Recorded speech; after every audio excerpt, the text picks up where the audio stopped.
So I'm a television series producer.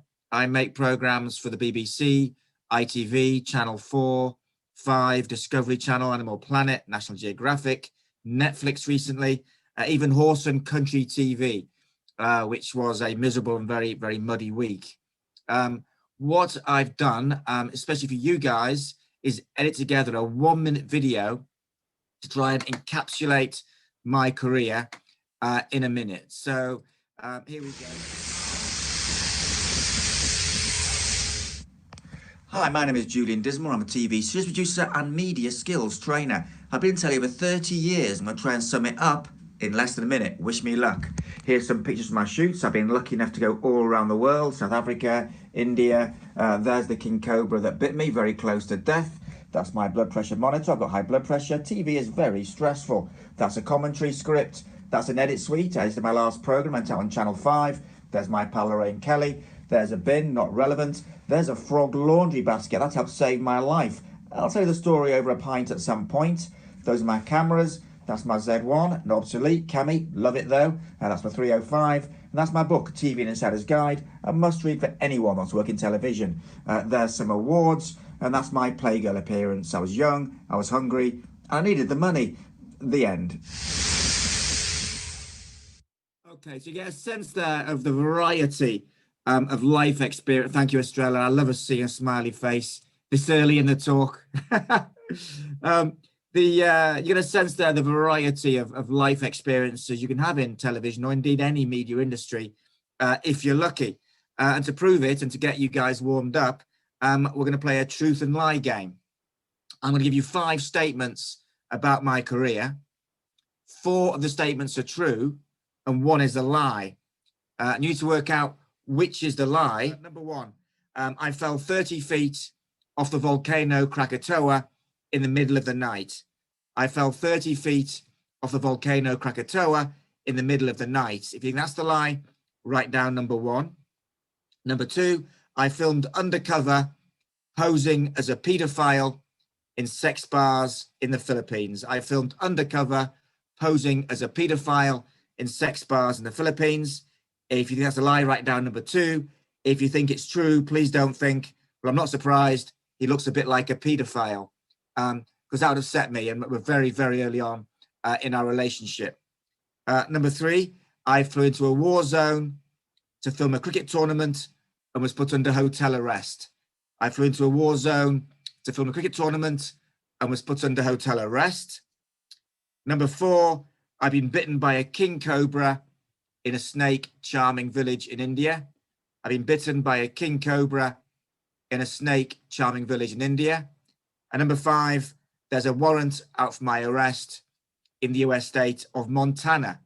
There's a warrant out for my arrest in the US state of Montana. So let's see your predictions and deduce any little lessons we can learn for anybody else who wants to work in the media industries from those stories. The first one is true. I did fall 30 feet off the volcano Krakatoa in the middle of the night, filming a series for Channel 4 called O'Shea's Dangerous Reptiles. The presenter was Mark O'Shea from Wolverhampton, herpetologist. We called him Crocodile Dudley. Any people from Britain will get that joke. And I was filming late at night with a big torch and I fell off the volcano, 30 foot, bang. Luckily, I landed on my rucksack, which took most of the impact. I was very lucky because we were 15 hours boat journey from Jakarta. If I had broken a bone or fractured a skull or I was bleeding, I could have bled out on the volcano because the production coordinator had put the wrong phone number for Medivac on the call sheet. So one tip for any of you guys who want to work in the broadcasting industries, or indeed any industry, I'd say, is detail is very, very important. And that's why I tend to get asked to make teas and coffees when you're doing work experience, because if you don't get the teas and coffees right, then we start to wonder whether you're going to get more important jobs right, like wrangling brushes or looking after the talent. Number 2, I filmed undercover posing as a paedophile in sex bars in the Philippines. Now, nearly all of you thought that was true, i.e. that I do look a bit like a paedophile. But I'll forgive you for that. I've had a very, very tough life. And that's why I look a bit like Davros from Doctor Who. The fact of the matter is, it is true. I went to the Philippines to expose sex tourists, to try to get the law changed in this country to make it easier to prosecute sex offenders when they come back after having these sex holidays abroad. The microphone was disguised as a pen in my pocket, and the camera was a lens in this waistcoat, went all the way around to the wires at the back of the waistcoat. It was a very dangerous gig. The previous journalist who tried to expose sex tourists in that part of the Philippines had his head cut off by the local mayor. I was in various brothels and sex bars, filming Westerners picking up children for sex, and also getting undercover with the pimps and the prostitutes. And one of the pimps told me that nobody crossed him because he had friends in the local army, local government, local police force. Anybody crossed him, he can get them killed within hours. Shortly after that, one of his prostitutes asked to borrow my pen, the microphone. If she got hold of it, all the wires would have come out, I'd have been bumped off later on that night. Luckily, I had a spare pen, and I gave her the spare pen. So another tip for you guys is always have a spare pen. Number 3, I flew into a war zone to film a cricket tournament. I was put under hotel arrest. Nobody thought that was a lie, and it's true. I was making a documentary about the Rajasthan Royals IPL cricket team in 2008. I'm very excited because I love cricket, I love India, and I love partying. And there's lots of partying around the IPL, except when there's a lockdown happening. I got to Heathrow Airport, and it said on all the screens at Heathrow Airport, Mumbai under attack. It was the 2008 terrorist attack in Mumbai. I still flew out there, obviously. It was a £20,000 commission for my company. And it was literally a war zone. It was all kicking off. I got to my hotel, which was the 3rd best hotel in Mumbai. And they were a bit surprised I was checking in. And they said, go straight to your room. Don't come out. We might get attacked next. The terrorists are going from hotel to hotel, shooting Westerners. They've attacked the best hotel, the Taj Mahal. They've attacked the 2nd best hotel, the Oberoi. We're the 3rd best hotel. So I went to my hotel room, and I realized after a while that lying in my bed in the fetal position, sucking my thumb, was not the best way to rescue this gig. So what I did was I realized the show must go on. So I got the players that had actually come to the hotel. Shane Warne had flown back to Australia because of the attack. But the rest of the players were in the hotel. Like I was going to my hotel room, and I filmed interviews with them on my Z1 camera in the room. I fire-widened to my laptop. That night, I learned to edit on Adobe Premiere. So I cut the footage down, and I also set up the Rajasthan Royals YouTube channel. That was the first IPL YouTube channel. And one thing to learn from that, and that's a lesson that's been very pertinent to me this year with the global apocalypse happening, is that you need to be resilient. You need to find ways that the show must go on to respond to adversity in a positive way. And we'll talk a bit more about that later on. So number 4, I've been bitten by a king cobra in a snake charming village in India. It's true. I was bitten on the boot. If the king cobra had bitten me 6 inches higher up, it had bitten through my trouser leg, and I'd have been dead in half an hour, because a king cobra injects more venom than any other biting snake. It's the longest venomous snake in the world. I was 6 inches from death. My wife reliably informs me that's 6 inches. See if anybody gets the joke. Bit 1980s, bit 70s, but forgive me for that one. That's the era I was brought up in. And finally, there's a warrant out of my arrest in the US state of Montana. There's a clue in the words, and finally, that is the lie. It is, in fact, Utah, where there's a warrant out for my arrest. Some scientists claim to have solved the world's energy problems. I was convinced they hadn't. We doorstepped those scientists at their laboratory in Salt Lake City, and the police got involved. It got a little bit fruity, and we had to leave town very, very quickly, and I'm not welcome back in Salt Lake City. But to be honest, it's the most boring city in the world, and I don't want to go back there. Apologies for any Salt Lake City residents taking part. Australia, put your hand up. Are you from Salt Lake City? If so, apologies, but I bet you're glad you've left it, if indeed you have. No. To get a sense there of some of the dangerous adventures that I've been lucky or unlucky enough to have taken part in. I didn't mention the almost being eaten by a crocodile in India. I didn't mention my nearest death experience, which was in Jaywick in Essex, making a series called Benefits by the Sea Jaywick for Channel 5. Channel 5 is not popular in certain areas of the country. And making that series, while I was casting it, i.e. finding people to appear on the series, one local threatened to cut my head off and burn me alive. I had to explain to him it's the wrong way around. He'd need to burn me alive and then cut my head off, otherwise it wouldn't have worked out. Now, interestingly, in the modern world of strict rules and risk assessments, many of those trips, many of those adventures would not be allowed to happen. We live these days in a very, very black and white digital world in broadcasting, and I'm sure it's the same in many other industries too. And I do hark back to the days when we used to have discussions. We discuss grey areas as a team and with the lawyers sometimes, and come to an agreement about what was sensible and achievable and legally sound. Kind of an analogue world we used to live in my opinion, compared to where we are now, which is dominated by ultra cautious production managers. God bless them, it's the worst job in television, but ultra cautious production managers looking at protocols and regulations and rules and just saying, computer says no, computer says no. And that can make series very, very hard to make. Series have got harder and harder to make over the years, in my opinion, because deadlines have got shorter, budgets have got tighter, teams have got smaller, but particularly the paperwork makes it very, very challenging. I did a series called Jimmy's a long time ago about a hospital in Leeds, the observational documentary series that you're all too young. Nicola, you're nodding your head. You're way too young to remember Jimmy's. I suspect your grandmother remembers it, but certainly not you.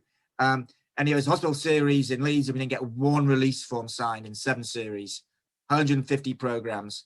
But these days, it's all about release forms and psychological testing of contributors, which makes it very, very hard to make telly. There are good reasons for those regulations and rules, but I do think to an extent, common sense has slightly made our lives very, very difficult in making certain genres of programs, like those programs where you look at the very, very poor, the very deprived. I just made a series for Channel 5 called The Mega Council Estate Next Door. Went out a few weeks ago. It's still on 5 catch up, The Mega Council Estate Next Door. And it was very, very hard to make that series just because of all these regulations these days. And that means that people in those communities get less of a voice. There's a danger of television getting very bland and middle class because that's safe telly. Now, at the moment, due to COVID, I'm under permanent house arrest. That's because, lockdown or not, I've got a disabled son who we are shielding at the moment. To get a sense of why we're being so cautious, I'll show you a bit of a documentary that was made about him for Channel 5, for BBC. Here we go. I'll just pause it there. So I'll show you a bit of this documentary that's made for the BBC about my incredible son, Daniel, earlier this year. If you want to see it yourself, it's called My Life, Danny, the Bravest Boy in the World. It'll give you a sense of the reason why I'm being cautious to the point of paranoia about leaving the house and potentially bringing COVID back into the house, because he's had a pretty tough few years. Bravest Boy in the World. That's the BBC. Can you all see the chat bar there? Open up your chat if you can't, because I like to write questions in as we go through. So. One day there was a little boy called Daniel, and he had a curved back.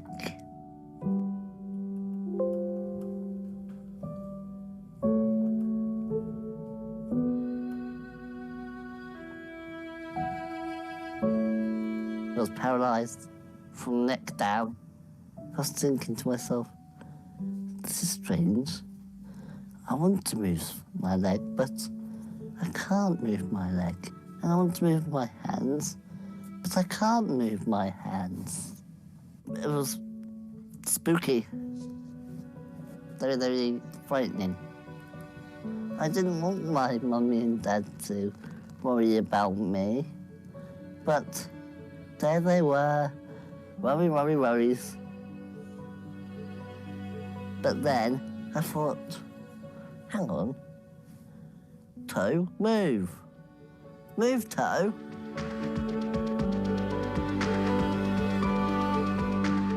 With that left leg That is amazing. Just watching the video just makes me feel brave. Brave enough to do anything. Yeah. 3 cheers for Daniel. Hip hip. Hooray! Hip hip. Hooray! Hip hip. Hooray! So like I said, if you want to see that documentary, and it is a remarkable documentary, I didn't direct it, I was a consultant on it, but if you want to see that documentary, it's called My Life, Danny, the Bravest Boy in the World, and it's on iPlayer. It's on iPlayer because it was repeated a couple of weeks ago. And that's a very strange feeling, I've got to say. Well, first of all, it's a strange feeling being on camera when used to being behind the camera for 30 years. It's also a strange feeling when you're walking through your front room and suddenly you're on the telly and you're not being told it's being repeated. So that was quite a shock a few weeks ago. But seeing what Danny's been through there, and you'll see more of that in the program if you see it, you'll understand why I'm not leaving the house barely at all, to be honest, because of the risk of bringing COVID back into the family home and him being back on intensive care again, which was not a pleasant experience, as I'm sure you can imagine.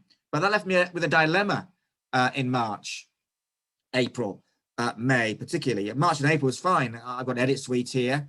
So I was able to edit my last series, the Channel 5 series. So I actually cut that on my Avid edit suite here. But come May, I had to find a way to pay the mortgage.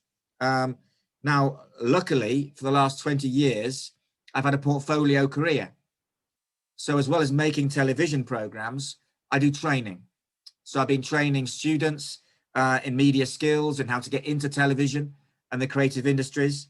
And I've been training academics, lawyers, PR people, business people in video presentation skills. So I'd tootle off to Liverpool or Cambridge or Glasgow with my Z1 camera, Cami. Love metal Cami camera recorder there. It's a bit obsolete, but and I'd film presentation skills with them. Now, obviously, I can't do that now because I'm under house arrest. So what to do? And it suddenly occurred to me I can do my courses just as easily from home via Zoom. Fundamentally, the courses are all about how to appear in a box, how to come across well on camera. And we're back to Mumbai again, aren't we? Back to Mumbai. I had to make the show go on. I had to be resilient. I had to find a way to rescue that £20,000 gig. And in May this year, I had to find a way to, 1, not get bored, and 2, earn some cash, and 3, very much keep the brain cells going. So I realized that the world of Zoom, this new universe we live in, is an opportunity as well as a terrible threat and a terrible worry. An opportunity because it suddenly occurred to me that not only can I teach presentation skills and how to come across well on camera, I can also teach Zoom skills because so many people haven't really got the hang of how to come across well on Zoom and Microsoft Teams and WebEx. And these are really important skills to have because fundamentally how you come across in this box determines how you're perceived, your brand, your personal brand, your department's brand, your business's brand. If you've got an amateurish frame, amateurish lighting, amateurish sound, it reflects very, very badly on you. At the moment, we're interviewing case managers to look after Danny's medical needs as a part of his legal case. It's a really important job, a really well-paid job. But so many people interviewed for that job, and they just looked shambolic. They were backlit, so they're silhouette-y, could hardly hear them. They had that weird Zoom green screen background, was distracting. Not good. Now, obviously, I'm seeing as a technician, I'd say too much headroom, too much dead space, bit silhouette-y. My wife sees it and thinks, I don't know why, but it's just a bit amateurish, isn't she? It just didn't come across very well. So all these things matter in this new world, matter fundamentally, because the fact of the matter is, we are all television presenters now. We are all in these boxes, trying to create an image, trying to create a vibe, trying to come across well. And what's more, we're all compared to television presenters because people are used to seeing folks on screens, on laptops or on tellies or whatever, that are well lit, have some personality about them, have some spark and positivity, because that's what TV presenters do. The sound's good. So that's what you're compared to. That's what you're all compared to when you're on Zoom and MS Teams and WebEx. And that's a sobering thought. But the good news is a lot of things can be easily fixed. What I'm going to talk to you about in a few minutes is incredibly helpful if you go for interviews, if you're doing lectures, if you're having involved in a presentation, if you're trying to get PhD funding, if you're at a conference. What I talk to you about is going to fundamentally help. And to give you some tips, I'm going to show you some of the images I've seen on telly over the last few weeks. And these people have been talking about really, really serious things. And the problem is that they're talking about serious things, but in a pretty shambolic way. And it reflects badly on the brand, and it reflects badly on their message. Because how can you believe someone talking about COVID if they don't look convincing in the production values of how they're coming across? Now, this is an example of too much dead space. TV, all frames, you know, look at Leonardo da Vinci, you know, all frames about filling that frame. This guy's got a lot of dead space around him. He's made an effort. He's put a bush here and a blind here, but it's dead space. As human beings, we want to see faces and eyes, faces and eyes. It's how we've evolved. It's how we can tell people are a threat or not, whether they're telling the truth or not. So if you're a big wide shot, then you can't see a face in your, I mean, you can see him fairly well, but he's still a wide shot, not good. Again, too much dead space. Look at all this dead space. I reckon if your parents are taking photographs at Christmas, there's always loads of dead space in those photographs, aren't there? You know, lots of curtains and lots of wallpaper because, you know, your mum can't be bothered to move closer to you or is a bit scared to move closer to you to get a full frame. You know, all frames, you want to fill it either with faces or with stuff of interest. Way too wide. Look at this guy. This is an example of the lens on the laptop not being at eye level. So his lens on his laptop is below his eye level. So looking down at us. What does that look like to you subconsciously? It looks like either the school bully when you're 12 and he's 15. It looks like a police officer looking down at you when you've been done for speeding and you're still sat down and he's at your car window. Maybe it's you're sat at your desk and your boss has come across to give you a telling off. Not a good look. So try to get your lenses at eye level. This is the old green screen thing, which is a catastrophe in my opinion. I can't see any of you guys going down this route, which is a good thing. But Zoom green screen, Microsoft Teams green screen, these virtual backgrounds don't work. They can't quite catch up. The matting isn't sophisticated enough. So it's distracting when it all when it all strobes around the hair. So I'd avoid that green screen like the plague if I were you. She's out of focus. The pictures are really nicely in focus, but somehow she is out of focus. I'm not quite sure how she's achieved that.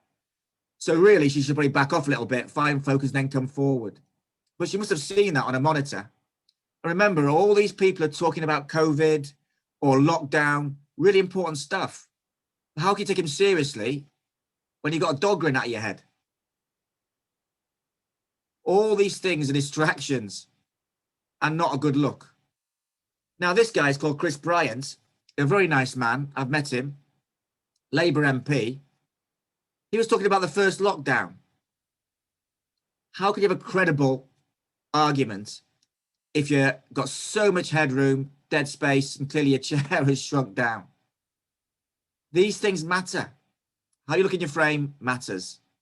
My wife's response to seeing her was, look at her hair. It's like she's been dragged through a bush backwards. That might be non-PC, I don't know. But unfortunately, these things matter. Your appearance matters. You know, I'm not by any stretch of the imagination right of centre, but seeing Jeremy Corbyn last year with his glasses like that in the parliamentary debate, the Prime Minister's debate with Boris Johnson was not a good look. It undermined his credibility, that sense of his ability to run a country. lots of dead space around this guy, and also beware of bookcase danger. There was a scientist on the BBC a few months ago with a very, very embarrassing book, beautifully in focus on the bookcase behind him. Not good. To cheer you up, a nice cat, beautifully framed. So you get a sense there of the importance of your frame in how you're perceived, in your credibility. So there's a thought here from Estrella. Lighting is an issue. It gets dark soon. Frontal light. So I've got two lights. By the way, I'm not criticizing any of you guys. I'm just going to, obviously not. But I'm just going to give you some thoughts that might help. I've got two lights. I've got a big light here, and I've got another light here, just lighting me from behind the laptop. And then the background is a little bit moody. If I put the lights on, the actual room lights on, they strobe slightly.